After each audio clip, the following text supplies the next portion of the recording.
It's not exactly an uncommon start. You wake up on a beach with no real hint of where you've come from. There's a grand sense of mystery, plenty of land to explore, and you even find a helpful companion along the way. You're searching for something important.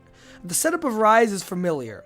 As it goes on, though, the adventure in store in RiME is much more of its own world than anything it can be easily compared to, for better and for worse.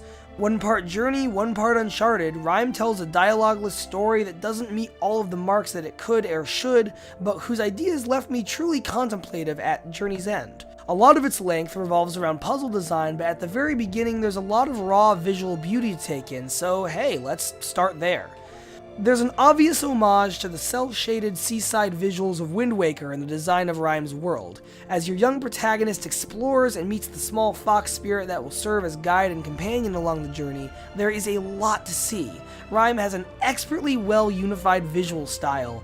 The island's ruins and everything one will eventually find beyond all feel like part of the same very old culture. Later on, the game sports what I will swear to my grave is some very intentional visual reference to the writing of Ralph Waldo Emerson. Even if I'm completely misdirected on that, though, the fact that RiME's art direction was able to draw that response is applaudable. In my time in RiME's first world, I sometimes found myself just wanting to pause and take in my surroundings. Over its 6 to 8 hour length, the game will take you across much more than just what the world first appears to be. The threads between island and desert and forest and rain-slicked ruins aren't established very well, a fact which makes more sense upon completion, but there's a level of detail and art direction that rivals the best. There's constant play with light and shadow and with different colors. When you see gold, you know that the gold thing is essential to the puzzle you need to solve.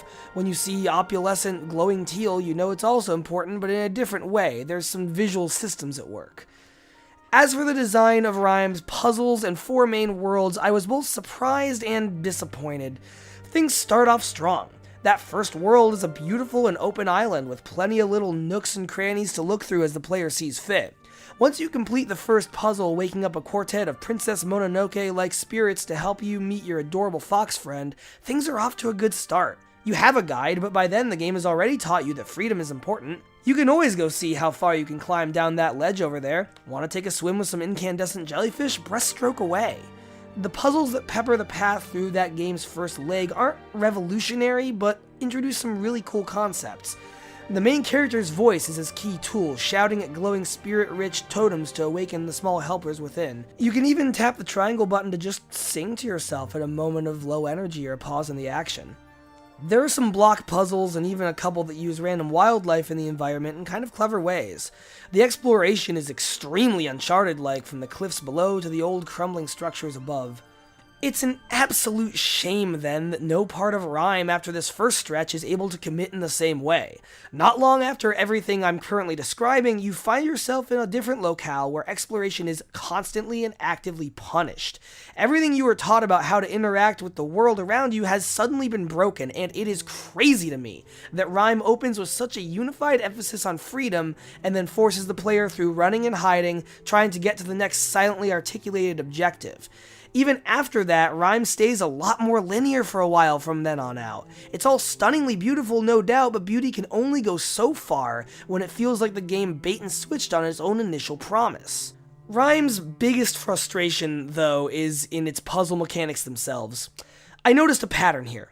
Each world would introduce some cool new idea. Some would have stationary objects that would turn to face the player character when he shouted at them, moving whatever they were attached to in the process. My favorite puzzles in the game were perspective-based. The player would stand on a pedestal, viewing an array of carefully aligned objects, and moving the camera around so they could all line up at the right angle, causing them to come together and flatten against something behind or even in front of them.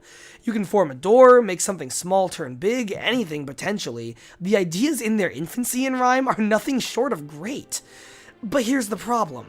None of them are fleshed out completely. Every time I started to really like the way a mechanic was being utilized, it would stop showing up altogether. None of the elements at work are given enough time to get fully complex, and as a result, the game never really gets challenging. A couple later puzzles get complicated on a surface level, yes, but not in a way that requires deep thought. They're just long. In a narrative-based puzzle game like RiME, there are two basic approaches that I think work. One is the Portal 2 method. In Portal 2, the first third of the game is spent reintroducing the player to some old mechanics from the first game, with a healthy dose of new ones applied at an even pace. The second third introduces more new ideas. The final leg ties all of those ideas together, bringing everything you've learned into one complete package. The other approach would be to fully flesh out a mechanic within its isolatory leg of the game, and then lay it to rest after its hard work. The problem with RiME is that it does neither. All of its ideas are good, but we seldom get to see them at their best. I hit a point in RiME, not too far from Journey's End, where I really felt something. There's a moment in the young hero's search where hope is extended and pulled back away. RiME is structured around the stages of grief, and watching the depression that follows the bargaining is probably the heaviest and most mortal the game gets. At its core, RiME tells a very personal story about the grieving process. I just wish it didn't spend so much time stuffing that metaphor full of complications that get little follow-through. One of the reasons that the game gets an endless slew of comparisons to Journey lodged its way is because of the use of silent storytelling. All of these ancient structures came from somewhere after all, and again, this is a place where the game starts out really strong. You'll find the occasional painting on a wall that seems to be telling part of a story and you want to know more.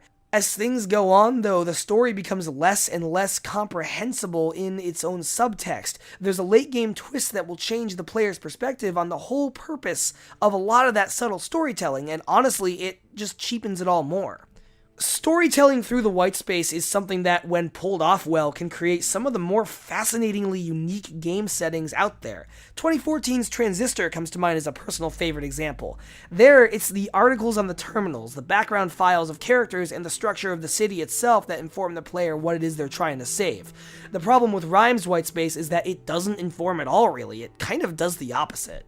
Although it's riddled with its share of disappointments, there is something really powerful about RiME that keeps me thinking about it. It drops mechanics too soon, but while they're there, they're imaginative and fun. It convolutes its own narrative with too many ideas and an ill-fitting conclusion, but weaves intrigue at first. RiME is far from perfect, but the sheer amount of heart in it pushed me through as a player. That can only go so far, especially when the point of the game seems to change willy-nilly world by world. It doesn't solve any of RiME's problems, but it does make it one of the games I'll be thinking about the most through the rest of the year, even despite its many missteps.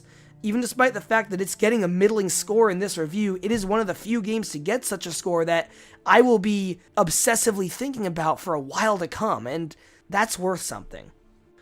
So, I am giving RiME a 3 out of 5, but it is the most hardly recommended 3 out of 5 I could possibly give.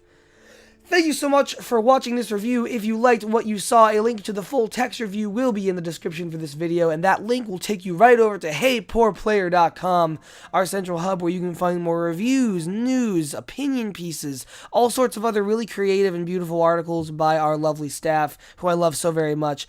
Right here on the YouTube channel, you can find more video reviews by people like Isaac Coleman and Nathaniel Terencio. Coleman also does Second Opinion, Welcome to Warcraft. There's a whole boatload of other really good stuff on the YouTube channel, so if you want to subscribe today, you'll be in for a treat of really good content. We also have the Hey Poor podcast, which both I, Coleman, and Nathaniel Terencio are with me on, so check that out as well on iTunes or wherever you download podcasts. Other than that, thank you so much for watching. Never stop exploring.